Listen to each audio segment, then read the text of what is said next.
The wind howled like a dying beast across the frozen peaks of Kepler 442c, driving sheets of crystalline snow against the reinforced windows of Martha Chen's modest cabin. At 73, she had weathered 42 winters on this remote colonial world, but tonight's storm felt different, angrier, more desperate, as if the planet itself was screaming in pain. She shuffled across the worn wooden floor in her thick woolen slippers, her arthritic hands wrapped around a steaming mug of synthetic coffee that had long since gone bitter. The heating unit hummed reassuringly in the corner, its blue-white glow casting dancing shadows across photographs of happier times, Harold's weathered face smiling back at her, their son David in his academy uniform, grandchildren she'd never met living on worlds she'd never see. The heating unit was one of the few pieces of modern technology she'd bothered to maintain after Harold's death 3 years ago. Everything else, the quantum communicator with its promise of instantaneous contact across the galaxy, the automated defense grid that could have protected them from raiders, even the medical scanner that might have caught Harold's lung rot early enough to matter, had been sold or traded away to pay for his treatment. 47 years of marriage reduced to credits in a medical corporation's account. "Just you and me now, old girl," she whispered to the cabin, her breath visible in the chilled air near the window. The words had become a ritual, spoken every night since the funeral. Outside, the storm raged with primal fury, transforming her small corner of the galaxy into a white hell where even the hardiest mountain fauna had long since sought shelter. Martha had chosen this isolation deliberately after the grief counselors and well-meaning neighbors had finally given up on her. After losing Harold and watching their son David disappear into the corporate military machine, another casualty of humanity's endless expansion wars, she wanted nothing more than peace. The colonial authority had been happy to let an old woman maintain the weather monitoring station in exchange for a modest pension. It wasn't much, barely enough to keep the heat running and food on the table, but it was enough. More importantly, it was quiet. The storm had been building for 3 days, according to her instruments. The automated systems predicted it would be the worst in a decade, possibly strong enough to damage the communication relay 20 kilometers down the mountain. That suited Martha fine. She had no desire to speak to anyone anyway. A sudden crash from outside made her freeze, the coffee mug trembling in her hands. Metal striking stone followed by what sounded like voices. Human voices would be impossible. The nearest settlement was 100 kilometers away, and no sane pilot would attempt to fly in this weather. She pressed her face against the frost-covered glass, squinting into the swirling chaos. Nothing but white darkness and the skeletal forms of ice-laden trees bending almost to the ground under the wind's assault. The external sensors showed no heat signatures, no movement beyond the natural chaos of the storm. Another crash, closer this time, definitely artificial, the screaming whine of stressed metal and the distinctive crack of emergency power cells overloading. Martha set down her coffee, with hands that suddenly wouldn't stop shaking, and reached for the old plasma rifle Harold had insisted on keeping mounted above the fireplace. "You never know what's out there in the dark between the stars," he'd said, cleaning the weapon with the same meticulous care he'd once used on his mining equipment. Better to have it and not need it than need it and not have it. Her fingers found the familiar weight of the weapon, its power cell still showing a full charge after all these years. At her age, she'd stopped fearing death long ago. What was there left to fear when everyone you'd ever loved was already gone, when each morning brought only the promise of another empty day? But old habits died hard, and Harold's voice still echoed in her mind, urging caution. She activated the cabin's external lights, their harsh plasma beams cutting through the storm like golden swords. The illumination revealed her small clearing, normally a peaceful circle of grass and wildflowers, now transformed into a battlefield of wind-sculpted snowdrifts and ice. What she saw scattered across that familiar space made her gasp, the rifle nearly slipping from her numb fingers. Scattered across her clearing were the twisted remains of what looked like escape pods, 6 of them, sleek alien constructs of dark metal and pulsing energy conduits that seemed to absorb the light rather than reflect it. Steam rose from their superheated hulls as snow hissed and vaporized against their surfaces, creating an otherworldly fog that drifted through the beams of her lights. The pods were clearly of non-human origin, their organic curves and biomechanical interfaces unlike anything in the human colonial fleet, and lying in the snow around them, some stirring weakly, others ominously still, were their occupants. "Sweet, merciful stars," Martha breathed, her voice lost in the wind. They were clearly not human, even through the storm and distance. She could make out their distinctive silhouettes, tall and powerfully built, easily 7 feet from head to foot, with elongated skulls that curved back in elegant ridges and what appeared to be scaled skin that gleamed wetly in the light. Their clothing was torn and blackened from the crash, revealing patches of deep green and bronze flesh underneath that seemed to shift color in the changing light. Saurians. Martha had seen them in the colonial broadcasts over the years, the proud warrior race that controlled 3 entire sectors of this spiral arm. They viewed humans as primitive upstarts, barely evolved beyond their home world, scarcely worth acknowledgement, let alone respect. What were elite Saurian military personnel doing crashing on her insignificant world? As she watched, one of the figures stirred, attempting to rise before collapsing back into the snow with what might have been a groan of pain. Steam rose from their body. They were warm-blooded like humans, and the sub-zero temperatures were killing them by degrees. Even their advanced physiology couldn't withstand Kepler 442c's brutal winter for long. Martha stood at her window for what felt like an eternity, watching the alien figures struggle in the snow. Every rational thought screamed at her to stay inside, to activate the emergency beacon, and let the colonial authority handle this diplomatic nightmare. These weren't just any aliens. They were Saurians, members of the hegemony that had crushed human expansion fleets in the Vega incident just 5 years ago. But rationality had never been Martha's strong suit, according to Harold. "You'd nurse a wounded viper back to health," he'd teased her once after she'd spent 3 days caring for an injured mountain cat that had been raiding their supply shed. "Your heart's too big for your own good, Martha Chen." She watched another figure attempt to crawl toward what might have been shelter, leaving a dark trail in the snow behind them. The sight twisted something deep in her chest, a pain she recognized all too well. She'd felt it when Harold lay dying in their bed, when David's letters stopped coming from the front lines, when she'd buried neighbors claimed by the mountain's harsh winters. "Damn it all to hell," she muttered, setting the plasma rifle aside. She reached for her heaviest winter coat, the one Harold had bought her for their 40th anniversary. The synthetic fur lining still smelled faintly of his aftershave. The emergency medical kit came next, a basic civilian model with universal biostabilizers, thermal blankets, and broad-spectrum pain suppressors. It wasn't much, certainly nothing designed for alien physiology, but it was better than letting them freeze to death in her yard. Martha had seen enough death for one lifetime. The storm hit her like a physical blow the moment she opened the cabin door. Wind-driven snow stung her face, and the cold tried to steal the breath from her lungs. The distance to the nearest pod was only 30 meters, but it might as well have been 30 kilometers in these conditions.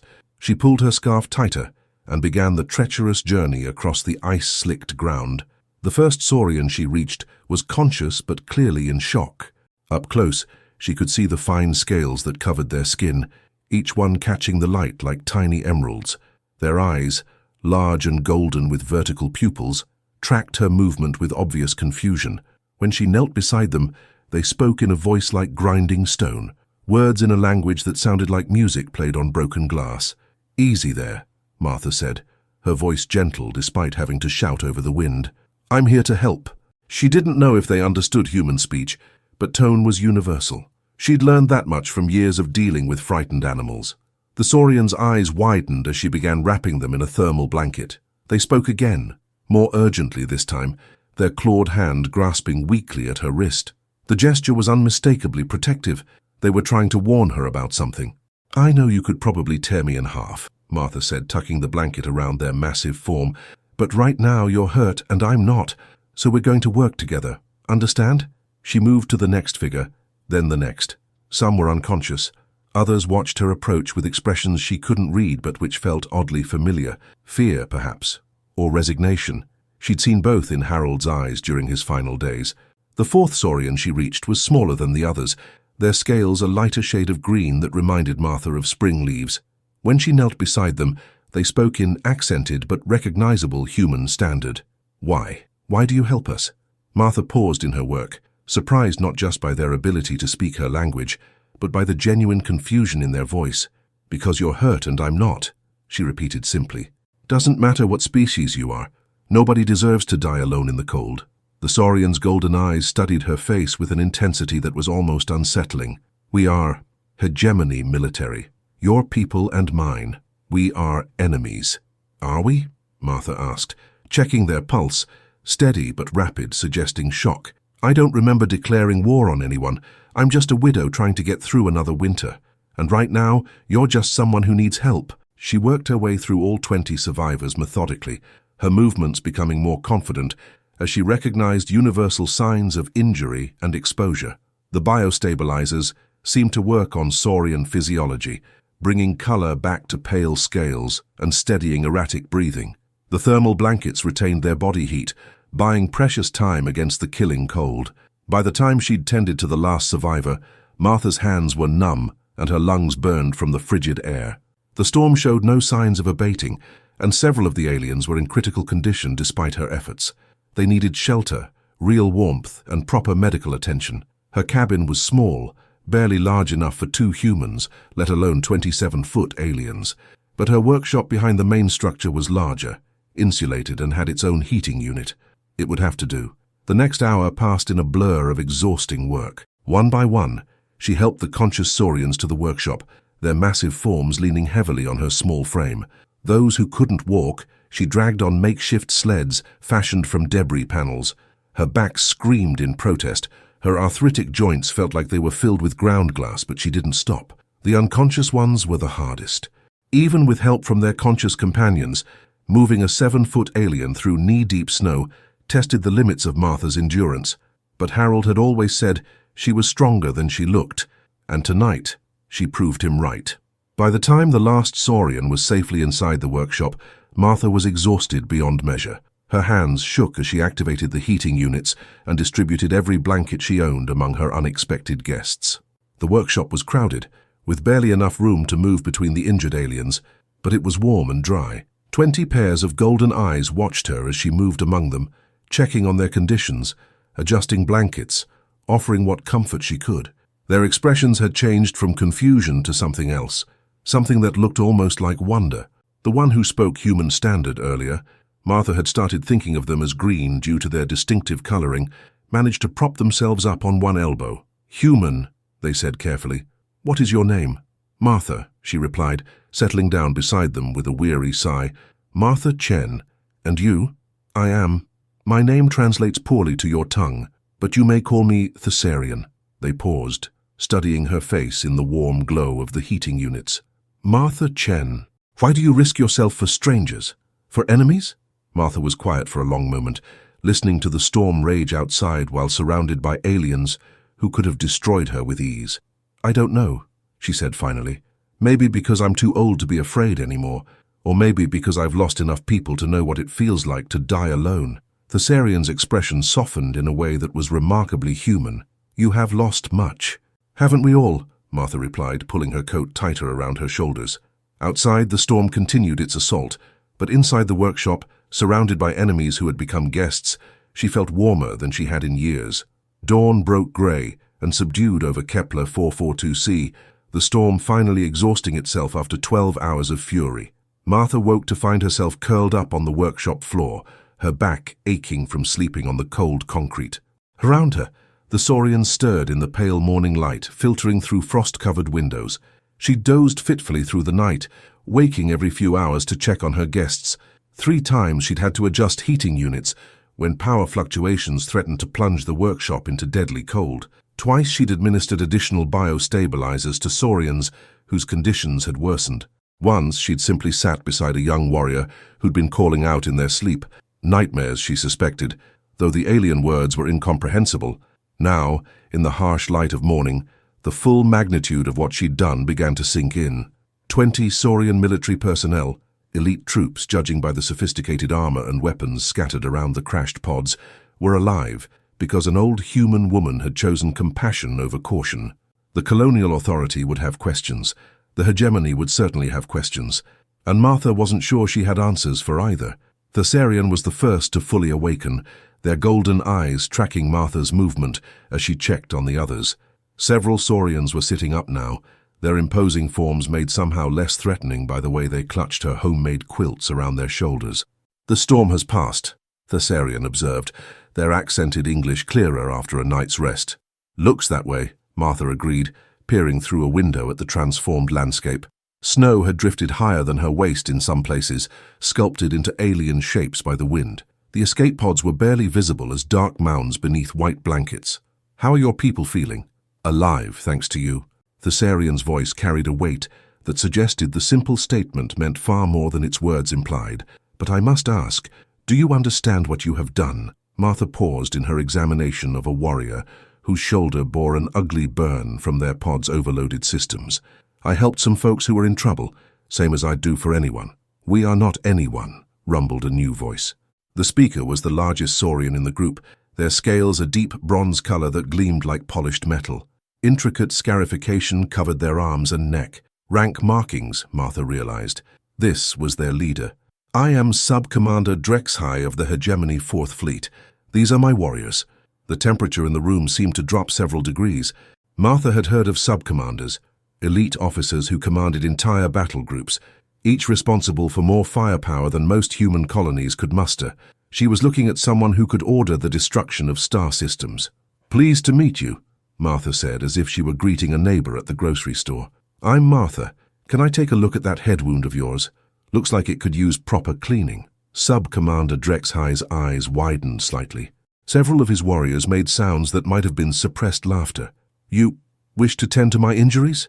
"Well, I'm not a doctor, but I've patched up my share of cuts and scrapes over the years."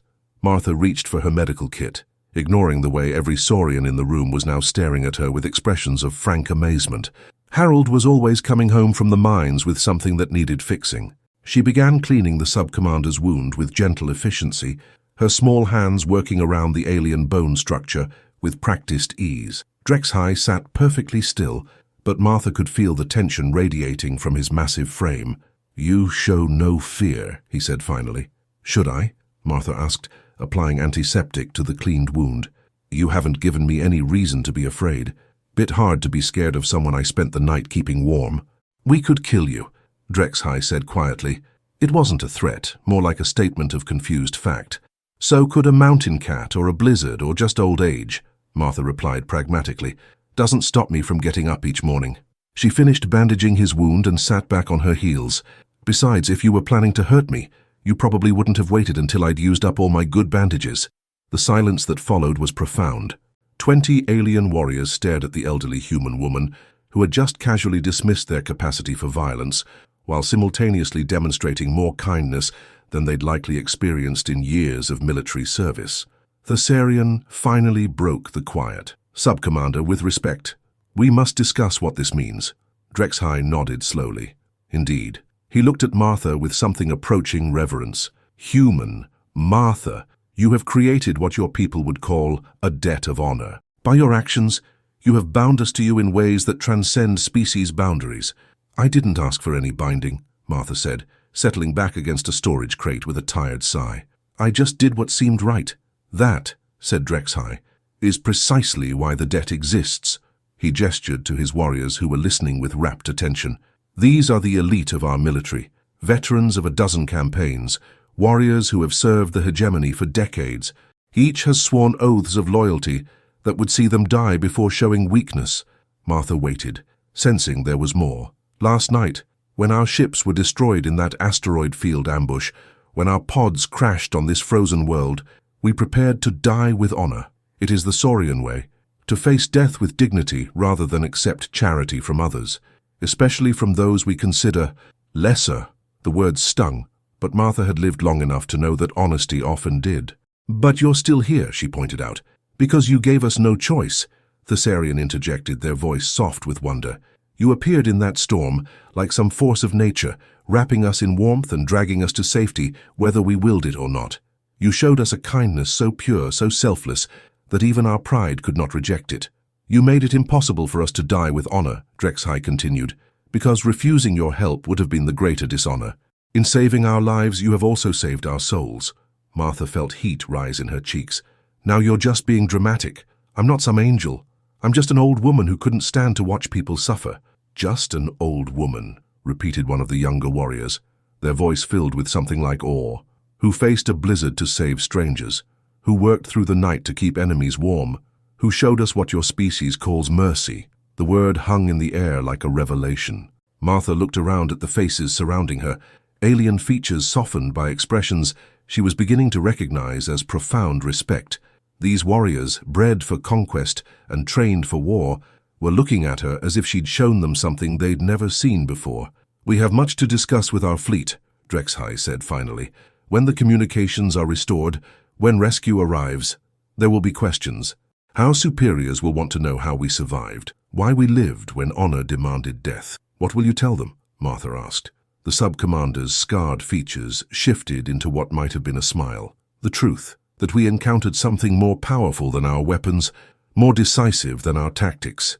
He looked at Martha with eyes that held depths she was only beginning to fathom. "We met a human grandmother who taught us the meaning of grace." The morning brought unexpected challenges beyond the simple matter of 20 alien houseguests. Martha's food stores, designed to sustain one elderly woman through the winter months, were woefully inadequate for feeding a squad of 7-foot warriors with metabolisms that burned calories like fusion reactors. "The protein synthesis units in our pods are damaged," Thessarian explained, as Martha surveyed her meager pantry. "We can survive several days without food, but our effectiveness will be severely compromised." Martha looked at her remaining supplies. Enough freeze-dried meals for perhaps 3 days if she stretched them, some preserved vegetables from her small garden, and little else. Harold's old hunting rifle hung on the cabin wall, but she hadn't fired it since his death, and the idea of trying to bring down mountain game in this weather with her arthritic hands was laughable. "What about your people's dietary needs?" she asked. "I mean, can you eat human food safely?" "Our species evolved from similar environmental pressures," Drexhai answered, from where he sat carefully mending a tear in his armor. Despite his injuries, he'd insisted on maintaining his equipment, the mark of a career soldier. "We should be able to process most of what sustains you, though the nutritional efficiency may be poor." Martha nodded, doing quick mental calculations. "All right then, we'll make do." She turned to address the group. "Anyone here know how to fish?" The question prompted what Martha was learning to recognize as saurian expressions of surprise, a slight widening of their golden eyes, a barely perceptible shift in their neck ridges. Thessarian translated for those whose English was limited, and the response was immediate and enthusiastic. "3 of my warriors are specialists in aquatic operations," Drexhai said, and Martha caught what might have been amusement in his gravelly voice. "Though I suspect their training focused more on underwater combat than recreational fishing." "Fish don't shoot back," Martha replied with a grin. "Usually. There's a thermal spring about half a kilometer down the mountain that stays unfrozen year-round. Harold and I used to pull some nice trout from there." Within an hour, she found herself leading a peculiar expedition through the snow-drifted forest. 3 saurian warriors, their massive forms moving with surprising grace through the terrain, followed her along a path she could navigate blindfolded. The contrast was surreal. An elderly human grandmother in a patched winter coat, guiding alien soldiers who could probably level a city block. The spring was exactly as she remembered, a pool of dark water steaming in the frigid air, surrounded by rocks polished smooth by decades of runoff. Ice formations hung like crystal sculptures from the overhanging branches, and the only sounds were the gentle bubbling of the spring and the soft crunch of snow beneath their feet. "The water's warmer than the air, so the fish stay active even in winter," Martha explained, pointing to the occasional silver flash beneath the surface. Harold rigged up a simple net system using the natural current flow. She showed them Harold's fishing setup, ingenious in its simplicity, using the spring's own flow to guide fish into collection areas where they could be easily caught. The saurian warriors examined the system with professional interest, their tactical minds clearly appreciating the elegant efficiency of the design. "Your mate was clever," observed Sektar, the youngest of the warriors. Their English was heavily accented but understandable. "This shows strategic thinking." "He was a good man," Martha said simply, her breath misting in the cold air. 30 years in the mines, but he could have been an engineer if he'd had the chance.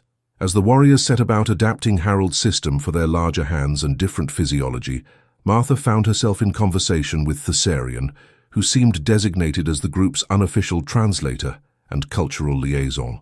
"Your people fascinate us," Thessarian said quietly, watching their companions work. "We have studied human military capabilities extensively, but we know little of your civilian culture." "Not much to study, I imagine," Martha replied, settling onto a fallen log that had been worn smooth by years of use. "Most of us just try to get by day to day, raise our families, do our jobs, help our neighbors when we can." "Help your neighbors," Thessarian repeated thoughtfully. This seems central to human behavior.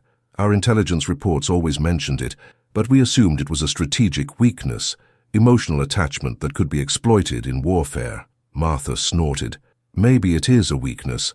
Harold always said I cared too much about other people's problems. But what's the alternative? Standing by while people suffer? Among our people, survival is individual responsibility, Thessarian explained. To require aid is to admit inadequacy. To offer aid to those who have not requested it is to question their competence. It is a complex social structure. Sounds lonely, Martha observed.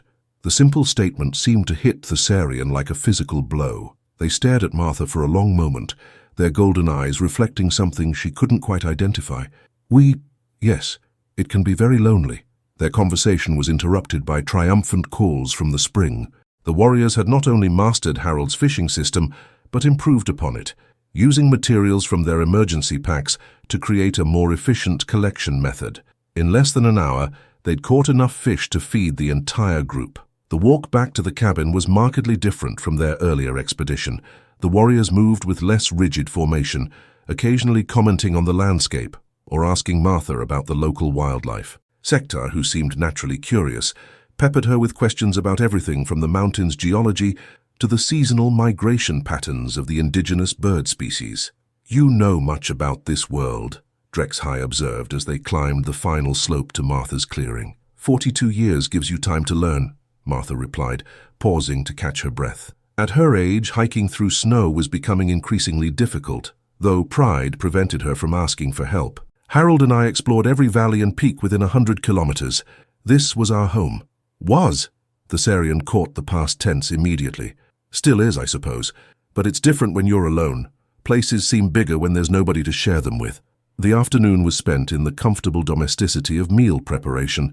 Martha showed several warriors how to clean and prepare fish using techniques she'd learned from her grandmother back on Earth. They, in turn, shared Saurian cooking methods that involved complex spice combinations and cooking techniques that brought out flavors she hadn't known fish could possess.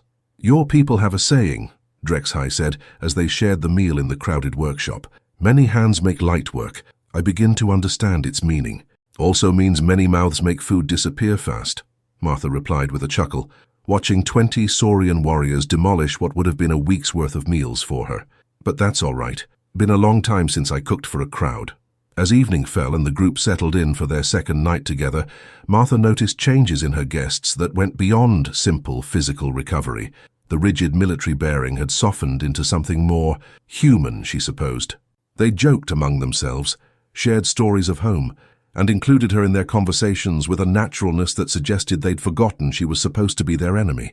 Martha, Thessarian said as she made her final rounds, checking on the wounded and adjusting heating units. May I ask you something personal? Shoot. Why do you live alone? Surely you have family, other humans who could share your burden. Martha was quiet for a moment, considering how to explain the complexities of human relationships to an alien mind. David, our son, he's somewhere fighting in the corporate wars. Haven't heard from him in 3 years, don't even know if he's still alive. As for other family, she shrugged. Harold and I were enough for each other. When he died, I just didn't see the point in maintaining connections that reminded me of what I'd lost. So you chose isolation over the pain of potential loss, Thessarian summarized with unexpected insight. Something like that. Martha settled down with her back against a storage crate, pulling her coat tighter around her shoulders. Easier to be alone than to risk losing someone else. And yet, Drexhigh's voice rumbled from the darkness, you risk losing us. Martha looked around at the barely visible forms of her alien guests, their golden eyes gleaming in the faint light from the heating units. I suppose I do, she said softly. Funny how that works, isn't it? The third day brought clearer skies and an unexpected gift. The aurora of Kepler 442c painted the heavens in sheets of blue and green fire, visible even through the workshop's small windows. Martha had seen the phenomenon countless times over 4 decades, but tonight it seemed particularly brilliant, as if the universe itself was celebrating something. Beautiful, whispered Sektar, pressed against the glass with an expression of wonder that needed no translation. We get them fairly regularly, Martha said, moving to stand beside the young warrior. Something about the planet's magnetic field and the solar radiation from the binary system. Harold used to say they were the mountains dancing. On our homeworld of Drakmor we have similar displays, Thessarian said, joining them at the window. Our poets write that they are the spirits of honored ancestors, watching over their descendants. Poetry? Martha asked, surprised. I didn't know Saurians wrote poetry. The comment drew chuckles from several warriors, and Thessarian's neck ridges colored slightly. What Martha was learning was their equivalent of a blush. You assumed we were only soldiers. Well, yes, actually. The broadcasts back home always talked about your military might, your conquests. Nobody ever mentioned art or literature. Perhaps, rumbled Drexhigh, from where he sat carefully cleaning his sidearm, because your people only saw us in times of war. Warriors at war are not the same as people at peace. The observation hung in the air, heavy with implications. Martha settled down on a supply crate that had become her unofficial seat over the past few days. Tell me about Drakmor, she said. What's it like when you're not conquering anything? What followed was a revelation. For the next several hours, as the aurora painted the sky in impossible colors, Martha learned about a civilization she'd never imagined. Thessarian spoke of crystal cities that grew rather than being built, their spires reaching toward triple suns that never set in perfect unison. Sektar described vast libraries where knowledge was stored in living memory crystals, each one containing the experiences and wisdom of thousands of Saurian scholars. Drexhigh, his stern demeanor softening in the gentle light, told her about the Gardens of Remembrance, vast parks where the ashes of the honored dead nourished trees that sang with wind chimes made from their descendants' scales, creating music that could be heard for kilometers. It sounds beautiful, Martha said softly. Why fight at all if you have all that? Resources, Drexhigh replied simply. Our birth rate is declining. Our sons grow unstable. We expand because we must, or our people will die. But expansion requires taking what others have built, Thessarian added, their voice heavy with something that might have been regret. It is a cycle that brings honor to warriors, but little joy to our hearts. Martha was quiet for a long moment, processing this glimpse into the motivations of humanity's greatest enemy. What about families? She asked finally. Do you have children, mates?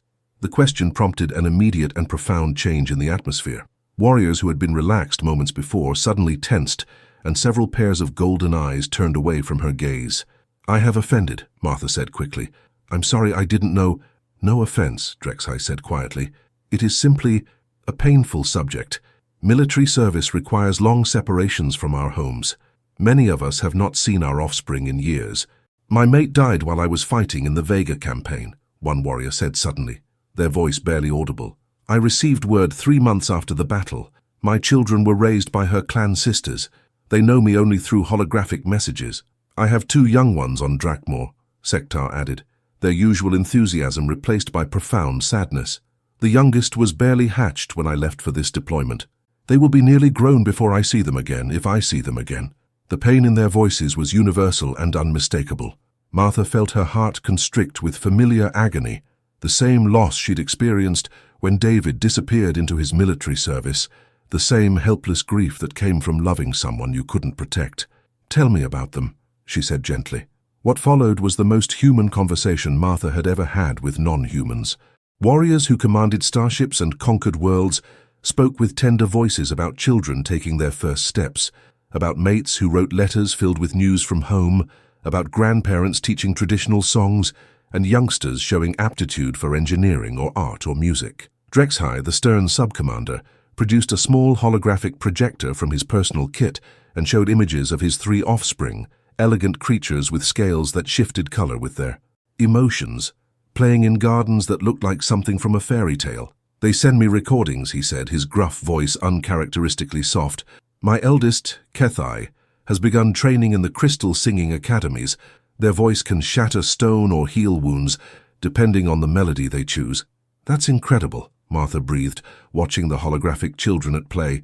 You must be so proud. Pride and pain often walk together, Drexhigh replied. I am proud beyond measure, and I ache every day from their absence.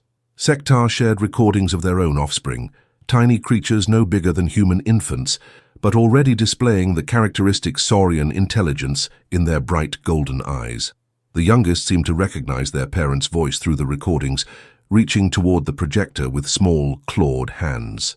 They change so quickly at this age, Sektar said wistfully. Each day I miss is a day of their growth I will never recover. Martha found herself wiping away tears she hadn't realized were falling. How do you bear it, being so far from them? We carry their memory like armor, the Sarian said simply. It protects us and gives us strength even as it weighs us down. I understand, Martha said, thinking of David somewhere among the stars, fighting wars she didn't understand for causes she wasn't sure she believed in. Sometimes love is the heaviest burden we carry. The aurora outside reached its peak, painting the workshop in ethereal light that made the assembled warriors look like figures from a dream. In that moment, Martha realized something that would have seemed impossible just days before. These alien soldiers weren't her enemies. They were parents missing their children, spouses separated from their mates, individuals carrying the same hopes and fears and griefs that defined the human experience. Martha, the Sarian said quietly, may we ask about your son? You mentioned him before. David. Martha's voice caught slightly on the name. He's 37 now, though I still picture him as the little boy who used to catch fireflies in our backyard on Earth. Joined the Colonial Defense Force when he turned 18. Despite everything Harold and I said about the dangers, she pulled out her own projector, an ancient device by Saurian standards, and showed them the few images she had of David in uniform, his young face serious beneath the peaked cap of a junior officer. He looks like you, Sektar observed, the same determination in his eyes. Too much determination, maybe. Last I heard he was assigned to deep space reconnaissance missions. Could be anywhere in the galaxy by now, or... She couldn't finish the sentence. Or he could be coming home, Drexhai said firmly. Warriors have a way of surviving impossible odds, especially when they have something worth returning to. The conversation gradually wound down as exhaustion claimed them, but the bonds forged in shared stories of love and loss had fundamentally changed the dynamic in the workshop. These were no longer aliens and humans sharing temporary shelter. They were beings who understood each other's hearts, united by the universal experiences of family, sacrifice, and hope. As Martha settled down for another night on the hard floor, wrapped in the emergency blanket she'd claimed as her own, she reflected on how profoundly her world had changed in just 3 days. She'd expected rescue operations to begin soon, which would mean saying goodbye to companions she was growing genuinely fond of. But she'd learned something important in the glow of the aurora. Love and loss were universal languages, spoken by every sentient species in the galaxy, and sometimes understanding those languages was the first step toward peace. The fourth morning brought more than just sunrise. It brought the deep harmonic rumble that every colonial veteran learned to recognize. Starship engines, powerful enough to move mountains, approaching through Kepler 442c's thin atmosphere. Martha felt the vibration through the cabin floor before she heard it, a bass note that seemed to resonate in her bones. Around the workshop, 20 Saurian heads lifted simultaneously, their acute hearing detecting nuances in the sound that told them everything they needed to know about the approaching vessels. Hegemony Warships, Drexhai announced, his voice carrying both relief and an undertone of something that might have been regret. Heavy cruiser class by the engine signature. Probably the entire third battle group. Martha moved to the window, shading her eyes against the morning glare. High above, she could make out dark shapes against the pale sky, angular forms that seemed to absorb light rather than reflect it, growing larger by the minute. Even at this distance, they looked impossibly huge, like floating cities bristling with weapons. How many ships? She asked, though she wasn't sure she wanted to know the answer. The third battle group consists of 3 heavy cruisers, 12 destroyers, and approximately 40 support vessels, the Sarian replied, moving to stand beside her. They carry enough firepower to reduce a small moon to asteroid debris. Martha felt a chill that had nothing to do with the mountain air. That seems like overkill for a rescue mission. The silence that followed her observation was telling. She turned to find 20 pairs of golden eyes avoiding her gaze, and the weight of unspoken truth settled over the workshop like a suffocating blanket. They're not just here for rescue, are they? Martha said quietly. Drexhai moved with deliberate care to his equipment pack, retrieving a communication device that had been carefully repaired over the past few days. His massive fingers worked the controls with surprising delicacy, and soon the device crackled to life, with harsh Saurian voices speaking in rapid, clipped tones. The conversation lasted several minutes, with Drexhai responding in increasingly measured tones while his warriors listened with expressions that grew more troubled by the moment. Finally, he closed the channel and turned to face Martha, with an expression she'd never seen before, a combination of respect, sorrow, and something that looked almost like shame. What did they say? Martha asked, though she suspected she already knew. Fleet Admiral Kexthor is displeased with our survival, Drexhai said carefully. In his view, we should have died with honor, rather than accept aid from humans. Our rescue was to be a recovery of bodies and equipment, not living personnel.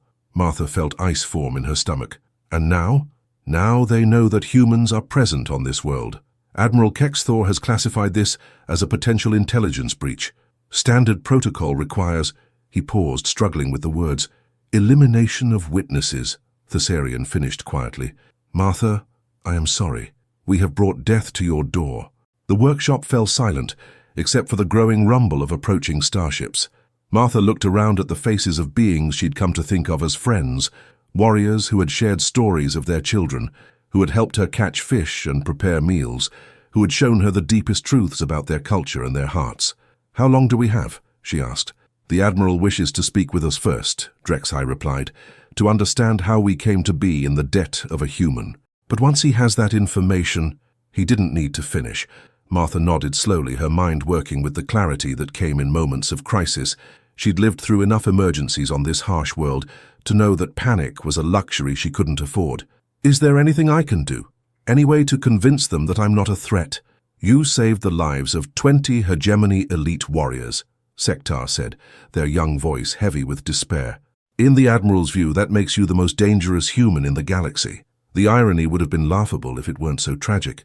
Martha's greatest act of compassion had become her death sentence. She moved to the window again, watching the starships descend like metal storm clouds.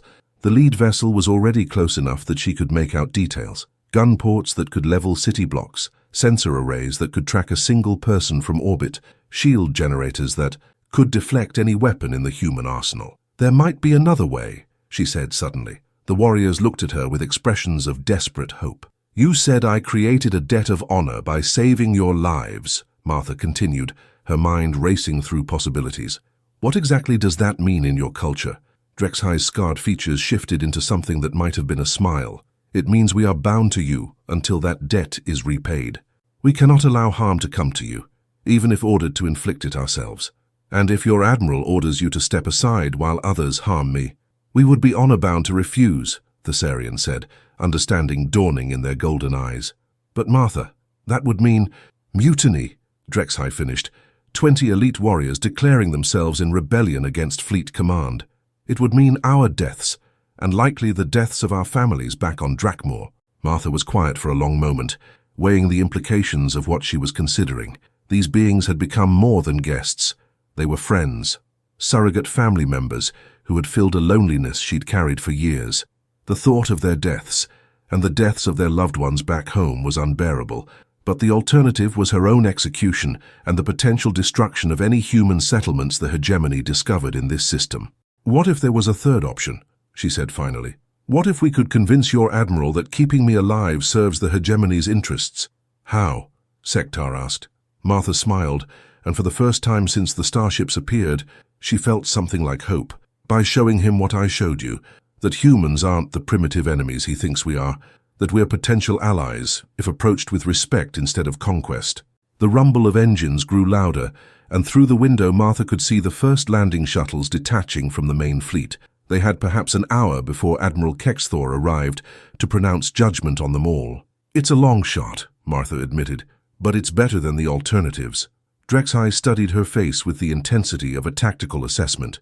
You would risk your life on the chance that a hegemony admiral, a being trained from birth to view humans as obstacles to Saurian expansion, might be swayed by a demonstration of human compassion? I risked my life to pull you out of a snowbank, Martha replied. This isn't that different. This is different, Thessarian said urgently. Admiral Kexthor is not wounded and desperate. He is proud, powerful, and utterly convinced of Saurian superiority. He will see your kindness as weakness, your compassion as foolishness. Maybe, Martha agreed, but he'll also see 20 of his best warriors willing to die rather than betray a human grandmother. That might give him pause. The first shuttle touched down in her clearing with a roar of displaced snow and superheated air. Through the workshop windows, Martha could see armored figures emerging, Saurian Marines in full battle gear, their weapons ready, their movements precise and deadly.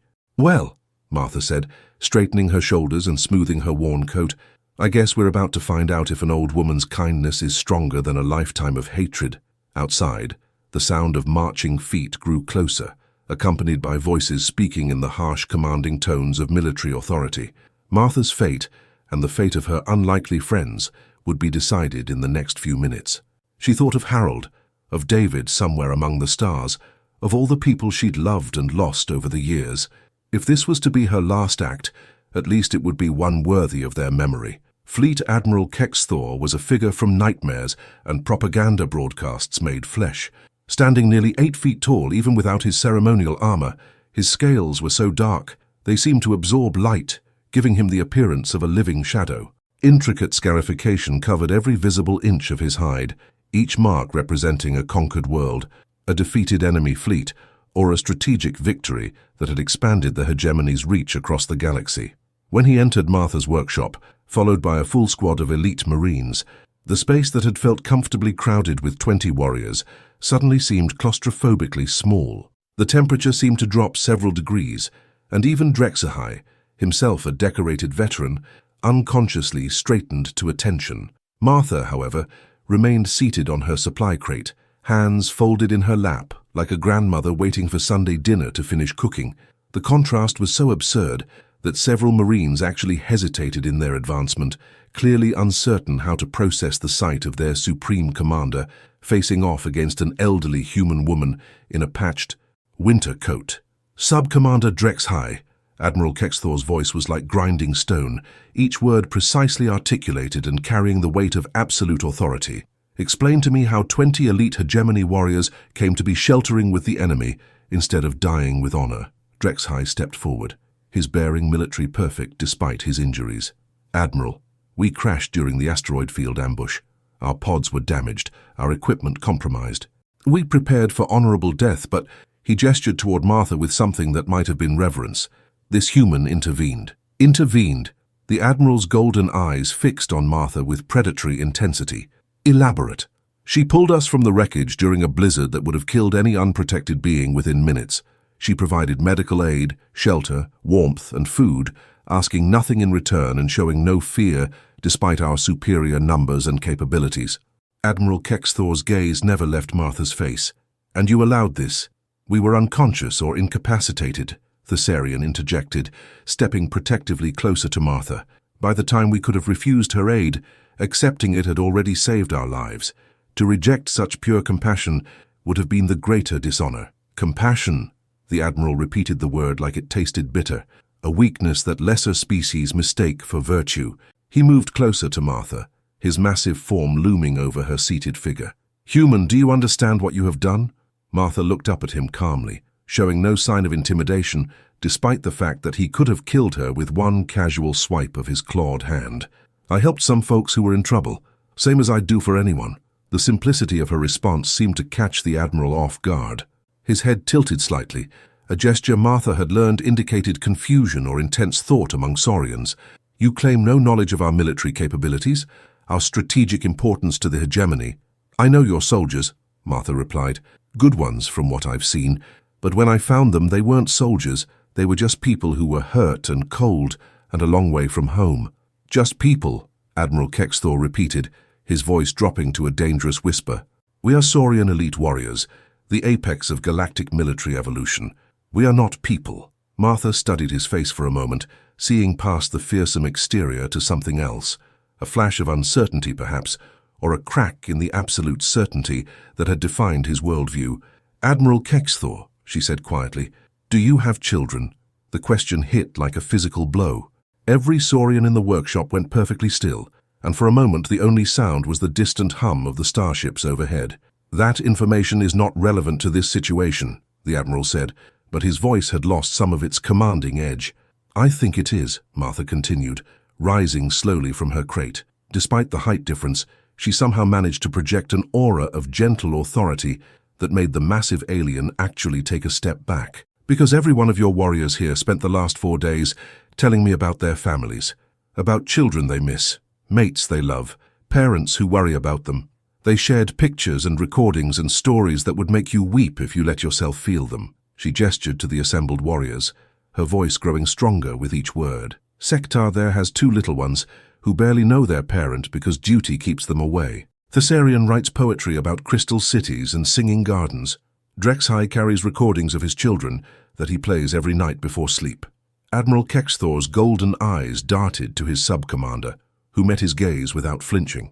"They are warriors, yes," Martha continued, "but they're also fathers and mothers and sons and daughters. They're people who laugh and grieve and hope and dream, just like humans do, just like you do if you're honest with yourself." "Silence!" The Admiral's roar echoed through the workshop, but Martha didn't flinch. "I won't be silent," she said firmly. "Not when I've spent 4 days getting to know 20 of the finest individuals I've ever met, regardless of species. Not when I've seen them risk their own lives to help catch fish for dinner, or comfort each other through nightmares, or share their deepest fears about the families they might never see again." She took a step closer to the towering alien, her elderly frame dwarfed by his imposing presence, but somehow radiating an unshakable strength. "You want to know what I've done, Admiral? I've discovered that Saurians and humans aren't enemies. We're just afraid of each other. I've learned that your people aren't the monsters our broadcasts make you out to be, any more than we're the primitive savages you think we are." "And what?" Admiral Kexthor asked, his voice deadly quiet. "Do you propose I do with this information?" Martha smiled, the expression transforming her weathered features into something almost radiant. "Talk to your warriors. Really talk to them. Ask them what they've learned here. Ask them if they still believe humans are inferior beings worthy only of conquest." She gestured toward Drexhai.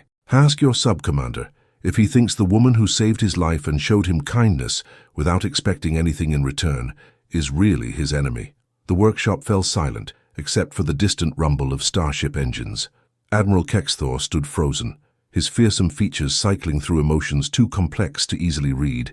Around the room, his warriors watched with expressions of desperate hope, knowing that their lives, and Martha's, hung on whatever decision their supreme commander would make in the next few moments. Finally, the Admiral spoke, his voice carefully controlled. "Sub-Commander Drexhai, step forward." Drexhai moved with military precision, but Martha noticed his hand briefly squeeze her shoulder as he passed, a gesture of support and gratitude that spoke volumes. "In your professional assessment," Admiral Kexthor continued, "what threat does this human represent to hegemony security?" Drexhai met his superior's gaze without wavering. "None, Admiral. She poses no military threat, has no access to strategic intelligence, and has demonstrated no hostile intent toward our people." "And what benefit, if any, has the hegemony gained from this encounter?" The sub-commander was quiet for a moment, choosing his words carefully. "Admiral, this human has given us something more valuable than intelligence or strategic advantage. She has given us perspective." Admiral Kexthor's head tilted again, the gesture now clearly indicating intense interest. "Explain." "For 40 years we have fought humans because we believed them to be inferior, unworthy of coexistence. But this woman has shown us strength without weapons, courage without violence, and wisdom without conquest. She has made us question everything we thought we knew about what makes a being worthy of respect." The Admiral's gaze shifted back to Martha, studying her with new intensity. "And you believe this perspective has strategic value?" "I believe," Drexhai said carefully, "that understanding one's enemy is the first step toward victory, and understanding one's potential ally is the first step toward peace." The words hung in the air like a challenge, and Martha held her breath as she watched Admiral Kexthor process their implications. Admiral Kexthor stood motionless for what felt like an eternity, his dark scales rippling with patterns that Martha was beginning to recognize as intense emotion. When he finally spoke, his voice carried a weight that seemed to press down on everyone in the workshop. "Potential ally," he repeated slowly, as if testing the words for hidden traps. "Sub-Commander, are you suggesting that we reconsider 40 years of strategic doctrine based on 4 days of interaction with a single human?" "I am suggesting," Drexhai replied carefully, "that our current strategy has cost us thousands of warriors and gained us nothing but empty worlds and bitter resistance. Perhaps it is time to consider alternatives." The Admiral's golden eyes swept across the assembled warriors, reading expressions that spoke of profound change. These were soldiers who had served with distinction in dozens of campaigns, whose loyalty had never been questioned. Yet now they stood in obvious support of the human woman who had transformed their understanding of their enemy. "Thessarian," Admiral Kexthor said suddenly, "you are our specialist in xenocultural analysis. What is your assessment?" The Sarian stepped forward, their lighter scales shifting color with nervous energy. Admiral, human behavior patterns are far more complex than our intelligence report suggested. Their capacity for selfless action, particularly toward non-family members and even potential enemies, represents a significant tactical variable we have consistently underestimated. Elaborate. This woman, the Sarian gestured toward Martha, risked her life for beings she had every reason to fear or hate. She shared limited resources with strangers, provided medical care to enemies, and showed kindness without expectation of reward. These behaviors are not aberrant. Our observations suggest they are fundamentally characteristic of human social structure. Admiral Kexthor's scarred features shifted into what might have been a frown. You believe this represents a military advantage? I believe it represents something more dangerous than any weapon, the Sarian replied. It represents the ability to transform enemies into allies through demonstrated virtue rather than superior force. The Admiral was quiet for a long moment, processing implications that clearly troubled him. Martha watched the internal struggle play across his alien features, recognizing the look of someone whose entire worldview was being challenged by uncomfortable truths. Human, he said finally, turning his attention back to Martha. You have heard our discussion.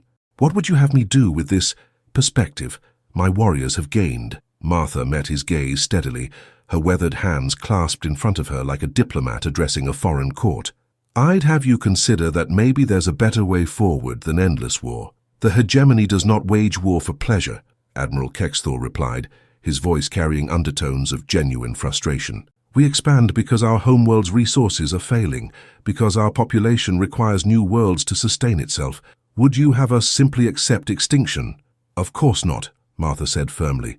But would you consider asking for help instead of taking by force? The suggestion hung in the air like an explosive device.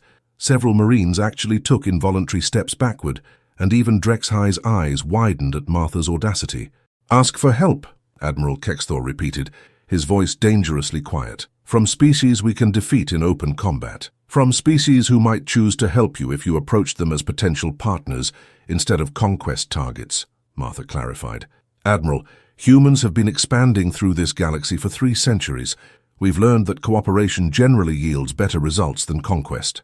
Your species practices conquest, the Admiral pointed out. The corporate wars, the colonial expansion conflicts, humans wage war constantly among themselves. Martha nodded sadly. We do, and those wars have cost us millions of lives and countless resources that could have been used to build rather than destroy. We are slow learners, but we are learning. She moved to the window, gesturing toward the starships hanging in the sky like dark omens. You have enough firepower up there to glass this entire continent. But what would that gain you? A dead world instead of a living one, empty cities instead of trading partners, graves instead of allies. And what, Admiral Kexthor asked, moving to stand beside her, would you propose as an alternative? Martha looked up at the massive alien, seeing past the fearsome exterior to the intelligence and, perhaps, the loneliness that drove him. Start small, one conversation at a time, one act of trust at a time, one shared meal, one exchanged story, one moment of recognizing that the being standing across from you has the same hopes and fears you do. She gestured toward the assembled warriors. Your people have already taken the first step. They've seen that humans can be generous, brave, and trustworthy. Now the question is whether their leaders have the courage to build on that foundation. Admiral Kexthor was quiet for a long time, his gaze fixed on something far beyond the workshop walls. When he spoke again, his voice carried a weariness that suggested the weight of countless difficult decisions. Do you understand what you are asking of me, human? You want me to return to the Hegemony Council and suggest that we abandon proven military doctrine in favor of, what, hope? Trust in the goodwill of species we have been trained to view as obstacles? I'm asking you to consider that maybe your training was incomplete, Martha replied gently. That maybe there are solutions to the hegemony's problems that don't require anyone to die. And if you are wrong, if this display of human compassion is an aberration, a tactical deception designed to lower our guard? Martha smiled, the expression somehow managing to be both sad and hopeful. Then you'll have lost nothing more than a few conversations. But if I'm right, if humans and saurians can find common ground, she shrugged. Well, you might just save both our species from a war that benefits no one. The Admiral turned away from the window, his massive form moving with predatory grace as he paced the length of the workshop. His warriors watched in silence, understanding that they were witnessing a moment that could reshape the galaxy's future. There would be conditions, Admiral Kexthor said finally, protocols that would need to be established, safeguards against deception or betrayal. Martha felt her heart leap with unexpected hope. Of course, trust has to be earned on both sides, and there would be those in the hegemony who would view any attempt at diplomacy as weakness, as betrayal of everything we have fought for. There are humans who feel the same way about working with Saurians, Martha admitted. Change is never easy, especially when it challenges everything we think we know about our enemies. Admiral Kexthor stopped his pacing and fixed her with a stare that seemed to see straight through to her soul. You would risk your life on this possibility, knowing that failure could mean the destruction of human colonies throughout this sector. Martha thought of Harold, of David somewhere among the stars, of all the parents on both sides who had lost children to wars that might have been prevented. Admiral, I'm 73 years old. I've buried my husband and lost my son to military service. If there's even a chance that my death could prevent other families from suffering the same losses, then yes, I'd risk everything. The workshop fell silent except for the distant hum of starship engines. Admiral Kexthor stood frozen, his alien features cycling through emotions too complex for Martha to read. Around the room, 20 warriors who had become friends held their breath, knowing that the next few moments would determine not just Martha's fate, but potentially the future of 2 entire species. Finally, Admiral Kexthor spoke, his voice carrying the weight of a decision that would echo through history. Sub-Commander Drexhai, prepare a full report on this encounter for transmission to the Hegemony Council. Include detailed recordings of all interactions with the human. Drexhai straightened to attention. Yes, Admiral? And prepare a separate personal communication to High Command. I wish to recommend the establishment of preliminary diplomatic protocols for potential engagement with human colonial authorities. The words hit like a thunderbolt. Several warriors actually gasped audibly, and Martha felt tears spring to her eyes. Admiral, she whispered, thank you. Kexthor looked down at her, his fearsome features softening almost imperceptibly. Do not thank me yet, Martha Chen. The path ahead will be difficult, and there are no guarantees of success. But perhaps it is time to discover whether courage and compassion are stronger than fear and hatred. The next hours passed in a whirlwind of activity that transformed Martha's quiet mountain clearing into an impromptu diplomatic zone. Admiral Kexthor's decision to pursue preliminary negotiations had set in motion a chain of events that none of them had fully anticipated. The first complication arose when the Admiral's staff began analyzing the strategic implications of his decision. Commander Vorash, Kexthor's chief tactical officer, materialized in the workshop like a dark storm cloud, his scarred features radiating disapproval. Admiral, Vorash said without preamble, the Council will demand explanations. They will want to know how 20 elite warriors became compromised by a single human civilian. Martha watched the exchange with growing unease. Commander Vorash represented everything she'd initially expected from the Saurians: cold military efficiency, absolute certainty in their superiority, and barely concealed contempt for anything human. The warriors were not compromised, Admiral Kexthor replied calmly. They were enlightened. There is a difference. Enlightened, Vorash's voice dripped skepticism. By a primitive human who lacks even basic technological capabilities? Admiral, with respect, this woman lives in a structure that our ancestors would have considered crude 1,000 years ago. Martha felt heat rise in her cheeks, but before she could respond, the Thessarian stepped forward. Commander Vorash, respectfully, you are evaluating the wrong metrics.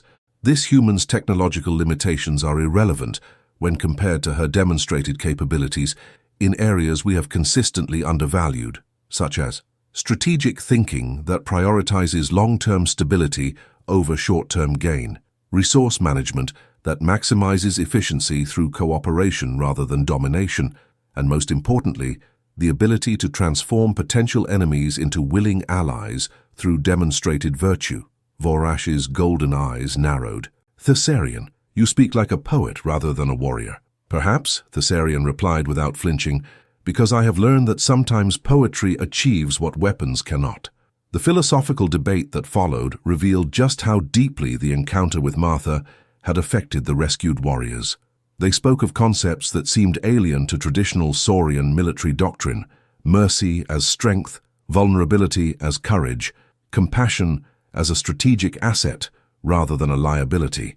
Martha found herself in the surreal position of listening to alien beings debate the value of human virtues while she prepared coffee on her ancient heating unit. The juxtaposition was almost comical.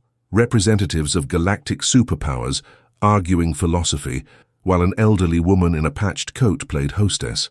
The question, Admiral Kexthor said finally, is not whether these concepts have theoretical value. The question is whether they can be practically implemented without compromising our people's survival. Admiral, Martha interjected quietly, may I suggest a small experiment? All conversation stopped. 24 pairs of alien eyes turned toward her, with expressions ranging from curiosity to concern. I'm listening, Admiral Kexthor said. You're planning to send reports back to your council, correct? Formal military communications about what happened here? That is correct. Martha nodded thoughtfully. What if, along with those official reports, you also sent something else? Something personal, from warrior to family member, describing not just the military facts but the human experience. Commander Vorash looked scandalized. Personal communications about strategic operations are highly irregular. Not strategic communications, Martha clarified. Personal ones. Letters to wives, recordings for children, messages that show the human side of what happened here. Let your people see not just the military implications, but the emotional truth. She gestured toward Sektar, who had been quietly listening from across the workshop. Sektar, you have recordings of your children, right? What if you sent them a message about the human grandmother who helped save their parents' life? Not classified military intelligence, just a parent sharing an important experience with their children. Sektar's eyes widened as they grasped the implications. You want us to humanize the encounter for our families? I want you to show them that humans are people, not statistics, that we have the same hopes and fears and love for our families that you do. Martha's voice grew stronger with conviction. Fear thrives in ignorance, but it withers when faced with understanding. Admiral Kexthor studied her with new respect. You propose a campaign of cultural infiltration through personal testimony. I propose showing your people the truth, Martha corrected gently. Let them make their own decisions based on complete information rather than military abstracts. The workshop fell silent as the assembled Saurians contemplated this radical departure from standard protocol. Martha could see the internal struggle playing out across their alien features. Military training warring with newfound understanding, institutional loyalty competing with personal truth. It would be unprecedented, Commander Vorash said finally, though his tone had shifted from dismissal to thoughtful consideration. So was everything else that's happened here, Drexhai pointed out. Perhaps unprecedented circumstances require unprecedented responses. What followed was a remarkable demonstration of collective decision-making. Rather than simply issuing orders, Admiral Kexthor facilitated a discussion where every warrior could voice their thoughts about Martha's proposal. The debate was passionate but respectful, touching on everything from military security to cultural preservation to the moral obligations of individual conscience. In the end, the decision was unanimous. Each warrior would craft a personal message to their families, describing their experiences with Martha in their own words, sharing their own evolving understanding of human nature. These messages would be transmitted alongside the official military reports, providing a parallel narrative that emphasized emotional truth over strategic analysis. Martha watched with growing amazement as hardened warriors became thoughtful communicators, crafting messages that revealed depths of sensitivity and introspection she wouldn't have imagined possible. Sektar recorded a gentle explanation for their children about the kind human who had helped their parent come home safely. Thessarian composed what could only be described as a love letter to their mate, describing how witnessing human compassion had deepened their appreciation for all forms of love. Even Drexhai, the stern sub-commander, created a message for his offspring that spoke of honor found in unexpected places and strength discovered through vulnerability. This is either the most brilliant diplomatic initiative in hegemony history, Commander Vorash observed, watching his colleagues work, or the most spectacular security breach ever perpetrated by a single human civilian. Martha chuckled. I prefer to think of it as 24 friends sharing important news with their families. 24 friends, Admiral Kexthor repeated thoughtfully. Yes, I believe that accurately describes our current relationship status. As the personal messages were completed and prepared for transmission, Martha realized that something fundamental had shifted in the workshop's atmosphere. The formal military hierarchy remained, but it had been supplemented by something warmer, genuine affection and mutual respect that transcended species boundaries.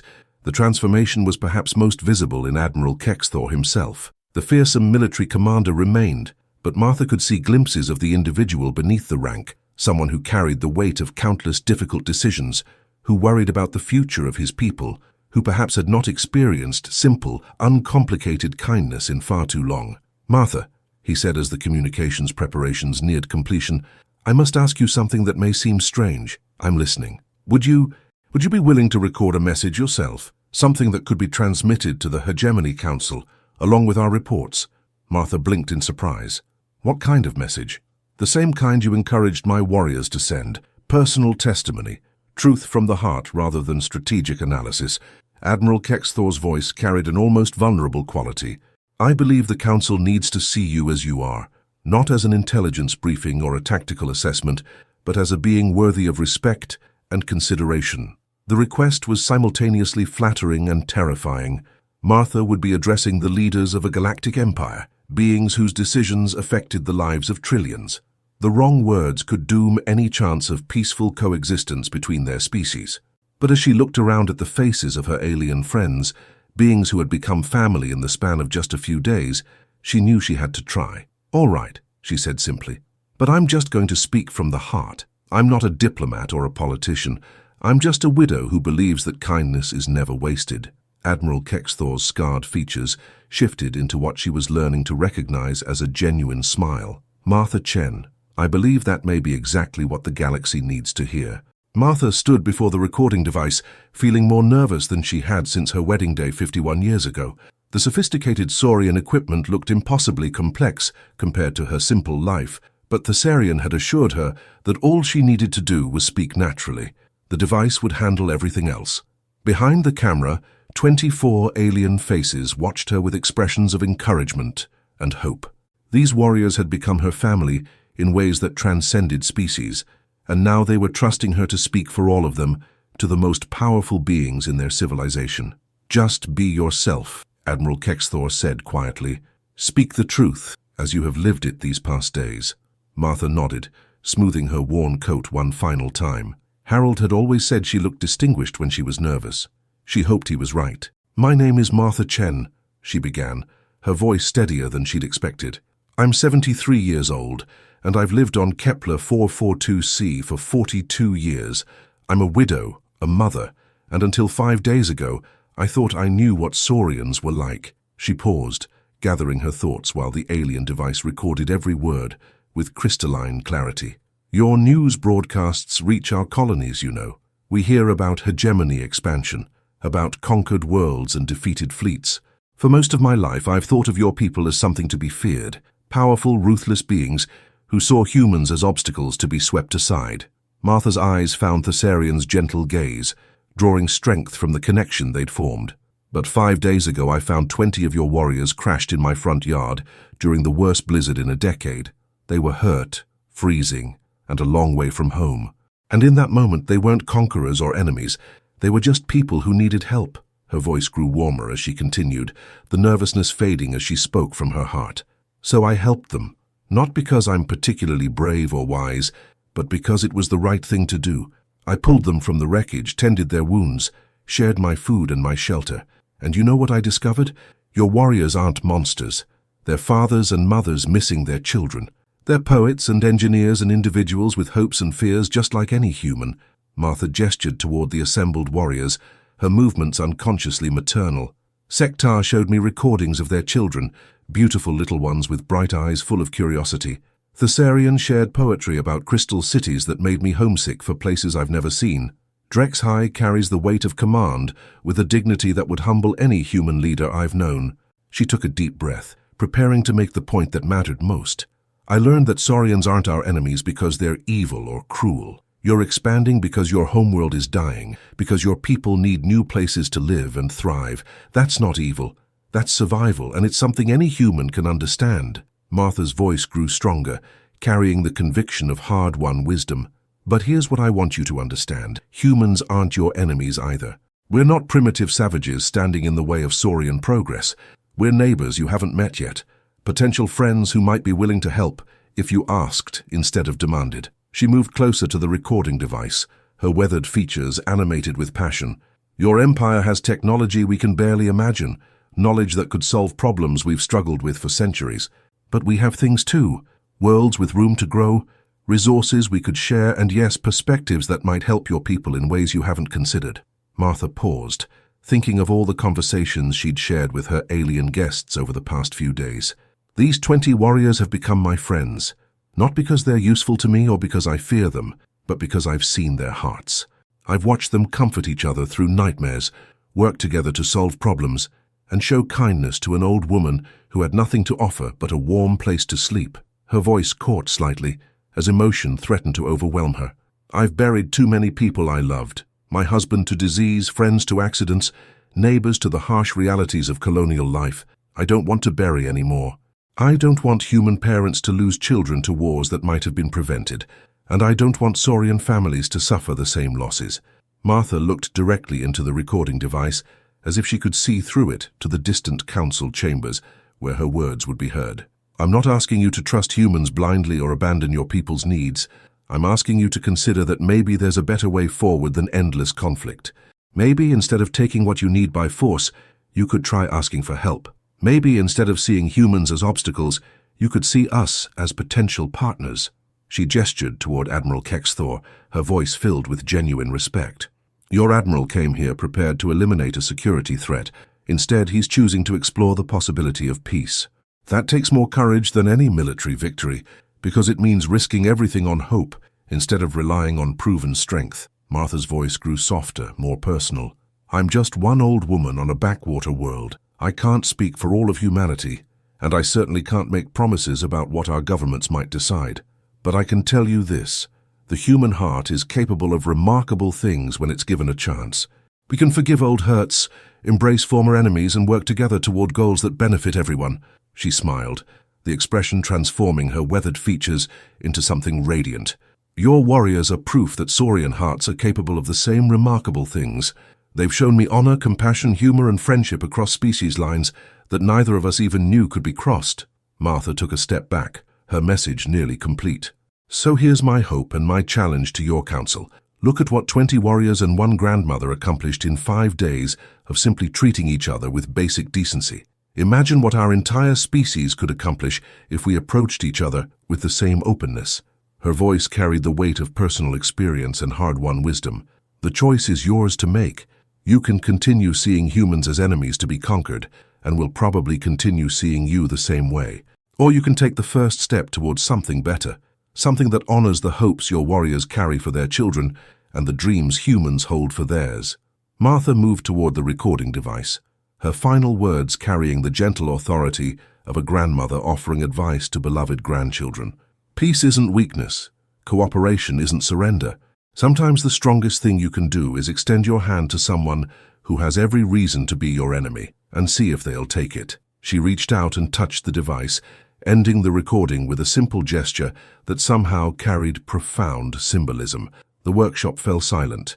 24 alien beings stared at the elderly human woman who had just addressed the leaders of a galactic empire with the same gentle confidence she might use to settle a family dispute. Martha Chen, Admiral Kexthor said finally, his voice thick with something that might have been awe. That was either the most dangerous or the most hopeful 5 minutes in galactic diplomatic history. Martha settled back onto her supply crate with a tired sigh. Well, Admiral, I guess we'll find out which one it was when your council responds. Outside, the hegemony fleet waited in silent formation, their dark hulls reflecting the pale light of Kepler 422c's distant suns. Soon, those ships would carry Martha's words across the galaxy, delivering a message that could reshape the future of 2 entire species.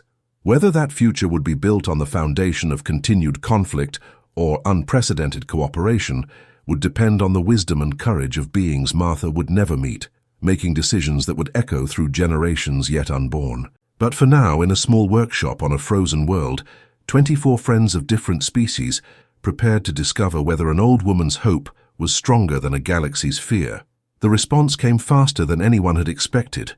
Martha was preparing what had become their customary evening meal: fish caught from Harold Spring, seasoned with saurian spices, and cooked using techniques that blended human practicality with alien refinement, when Admiral Kexthor's communication device erupted with urgent signals. The Admiral's scarred features went through a series of complex expressions as he listened to the rapid-fire saurian transmissions. Around the workshop, his warriors straightened to attention, their relaxed camaraderie instantly replaced by military alertness. "What is it?" Martha asked, though she suspected the answer would change everything. "High Command has ordered an immediate recall," Admiral Kexthor said, his voice carefully neutral. "All ships are to return to Drakmor for emergency council sessions." The words hit like a physical blow. Martha felt her heart sink as she realized what this meant. Her alien friends would be leaving, possibly forever, and she would return to the solitude that had defined her life before their arrival. "When?" the Thessarian asked quietly. "Departure begins in 6 hours. The Council wants full debriefings from all personnel within 10 standard cycles." Admiral Kexthor's golden eyes found Martha's face. "Your message has created what our diplomatic corps calls a cascade event, responses requiring immediate high-level policy decisions. Is that good or bad?" Martha asked. "We won't know until we reach Drakmor," Drexhigh replied, though his tone suggested he was preparing for the worst. The next few hours passed in a blur of activity and barely controlled emotion. Saurian efficiency was remarkable to observe. Within minutes of receiving their orders, the warriors had begun packing equipment and preparing for departure. But Martha noticed that their movements lacked the crisp precision she'd observed during their arrival. These beings were struggling with the same emotional turmoil that threatened to overwhelm her.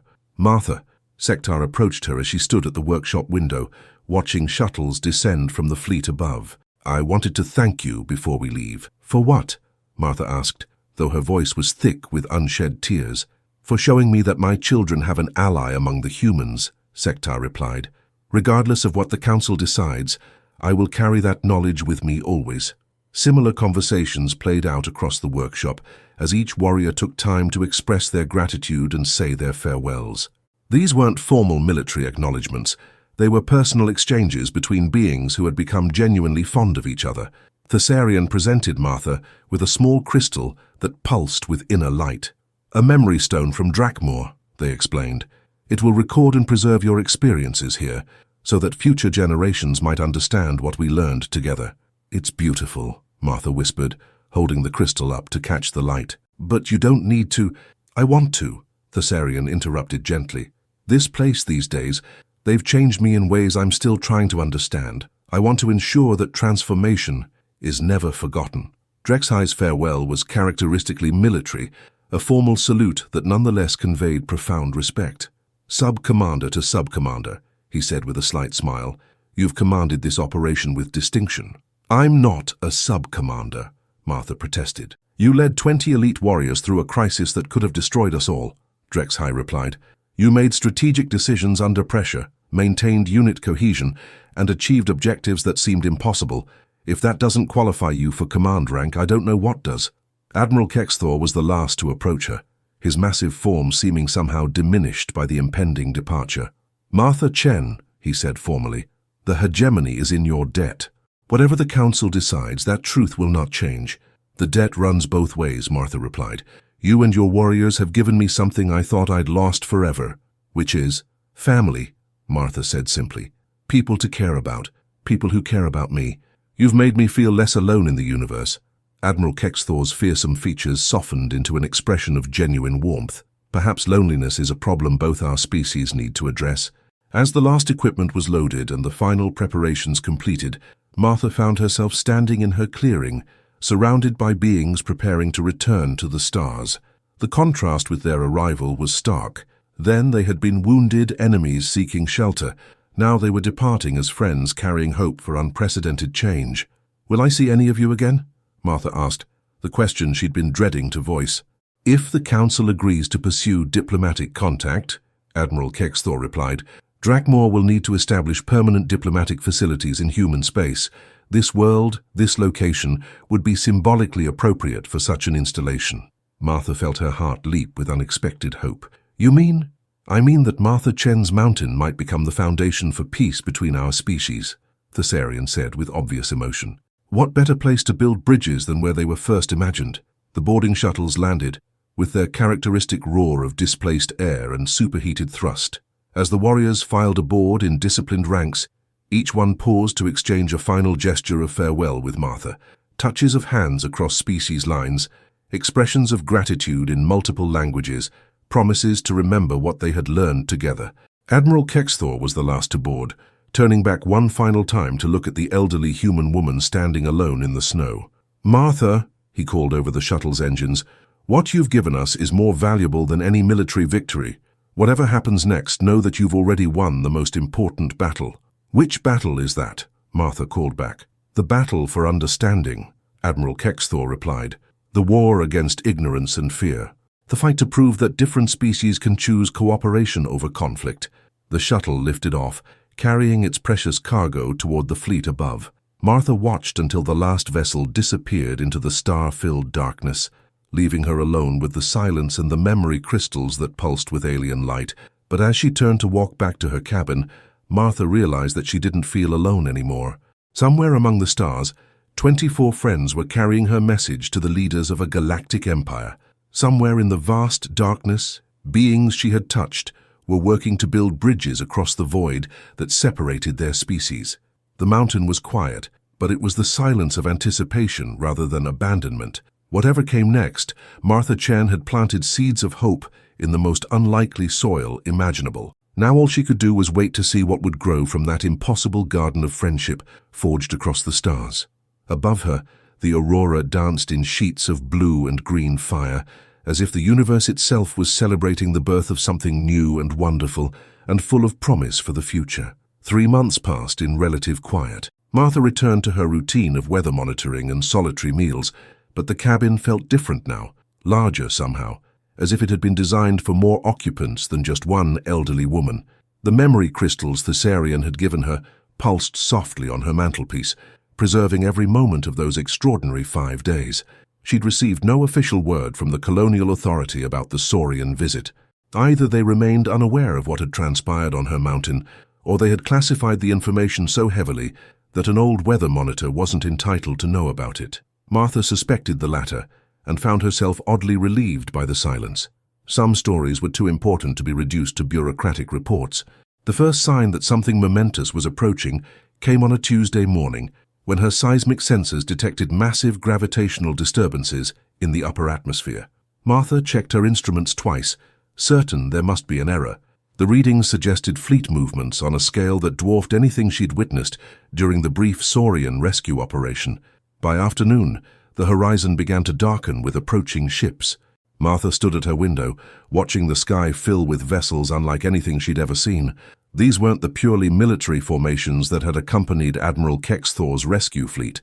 Instead, she observed a diverse collection of ship types: sleek diplomatic cruisers, massive cargo haulers, elegant vessels that looked more like works of art than instruments of war.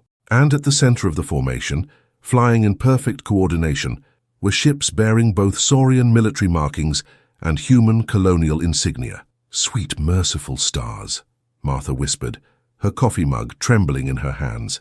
The lead vessels began their descent, approaching her clearing with the careful precision of a ceremonial parade. As they drew closer, Martha could make out details that made her heart race with anticipation and impossible hope. The largest ship bore hegemony command markings, but its hull had been decorated with flowing script in both Saurian glyphs and human standard. Even more remarkably, its escort formation included vessels of unmistakably human design, sleek diplomatic ships that represented the colonial alliance's most advanced peaceful technologies. When the first shuttle touched down in her clearing, Martha felt decades fall away from her shoulders. The boarding ramp lowered with mechanical precision, revealing a figure she would have recognized anywhere in the galaxy. Admiral Kexthor emerged first, but his appearance had changed dramatically. Gone was the purely military bearing she remembered. In its place was something more complex, a leader who carried the authority of command tempered by the wisdom of experience. Behind him came a delegation that took Martha's breath away. Thessarian stepped out in diplomatic robes that shimmered with embedded crystals, their lighter scales now marked with intricate patterns that suggested elevation in rank. Sectar followed, their youthful energy unchanged, but now channeled into the focused purpose of someone carrying important responsibilities. But it was the next figure to emerge that made Martha gasp aloud. A human woman in Colonial Diplomatic Corps dress uniform stepped down from the Saurian shuttle, her movements easy and confident, despite being surrounded by alien beings. She was perhaps 50 years old, with graying hair and intelligent eyes that seemed to take in everything at once. "Ambassador Chen," Admiral Kexthor called out formally, "allow me to present Ambassador Sarah Chen Martinez of the Colonial Alliance Diplomatic Corps." Martha stared in shock. The surname was too much of a coincidence, and as the woman approached, Martha could see familiar features: Harold's determined jawline, her own stubborn chin, eyes that held depths of intelligence and compassion.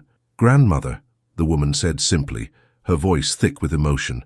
"David's daughter," Martha whispered, hardly daring to believe it. "David's daughter," Sarah confirmed. "Your granddaughter, and currently the Colonial Alliance's chief negotiator for unprecedented diplomatic relations with the Saurian hegemony." Martha felt her knees go weak. Sarah moved quickly to support her, and for a moment grandmother and granddaughter stood together in the snow, while an honor guard of humans and Saurians watched with respectful silence. "How?" Martha managed to ask.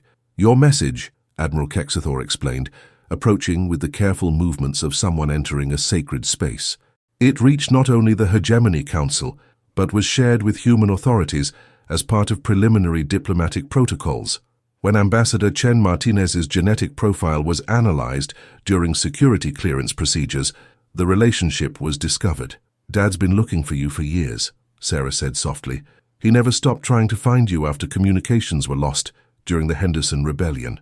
When the Diplomatic Corps learned that Admiral Kexthor's mysterious human contact was actually my grandmother, she smiled through tears.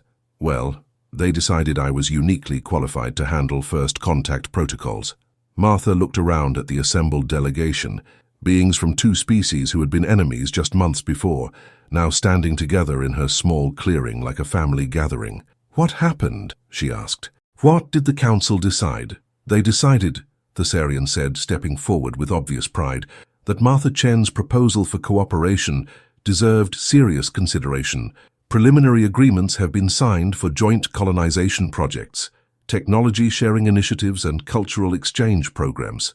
The hegemony gets access to 17 Colonial Alliance worlds suitable for Saurian habitation," Sarah added, her diplomatic training evident in her precise summation. "In exchange, the Colonial Alliance gains access to Saurian medical technology, stellar engineering capabilities, and defense coordination against external threats. But more importantly," Admiral Kexthor said, his scarred features showing something that might have been joy, "both species gain something neither possessed before, proof that former enemies can become genuine allies." Martha shook her head in amazement. "All this because I pulled some folks out of a snowbank? All this because you showed us that kindness is a universal language," Drexhai said, emerging from the shuttle in dress uniform that gleamed with new decorations. "Because you proved that understanding is stronger than fear, and that hope is more powerful than hatred." As if summoned by some unseen signal, more shuttles began landing in the clearing. From them emerged beings Martha could never have imagined: Saurian diplomats and human negotiators, scientists from both species eager to share knowledge, cultural specialists preparing to bridge gaps that had seemed unbridgeable just months before. But perhaps most remarkably, several shuttles carried what could only be described as families: Saurian warriors accompanied by their mates and offspring, human civilians who had volunteered for the historic First Cultural Exchange Program. "We're establishing a permanent diplomatic facility here," Sarah explained, gesturing toward the organized chaos of beings setting up sophisticated equipment around Martha's modest cabin.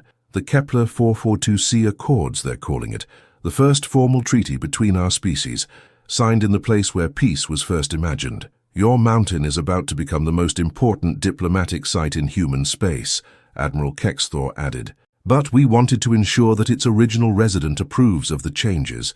Martha looked around at her transformed clearing, no longer the isolated retreat of a lonely widow, but the bustling center of the most important diplomatic initiative in galactic history. Beings from two species worked together with easy familiarity, their children playing games that transcended language barriers, their laughter echoing across the mountain peaks. "Harold always said this was a good place for new beginnings," Martha said softly. "I think he'd approve." As evening fell and the aurora painted the sky in sheets of blue and green fire, Martha found herself surrounded by a family she'd never imagined possible. Her granddaughter Sarah, warriors who had become sons and daughters to her heart, diplomats from across the galaxy who looked to her as the architect of their historic alliance. The mountain was no longer quiet, but it hummed with the sound of hope made real, conversations in multiple languages, children's laughter that needed no translation, and the deep, harmonic engines of ships that carried the promise of peace between the stars. Martha Chen, widow and weather monitor, had become something she'd never expected to be, the grandmother of galactic peace, the woman whose simple act of kindness had transformed the destiny of 2 entire species. And as she watched saurian youngsters and human children chase each other through the snow under an alien sky, Martha realized that the loneliness that had defined her life for so long had been replaced by something infinitely more precious, a family that spanned the stars, bound together by the universal language of love. The thunder that had once brought fear now brought hope, and Martha Chen's mountain had become the foundation upon which a new and better galaxy would be built, one act of kindness at a time.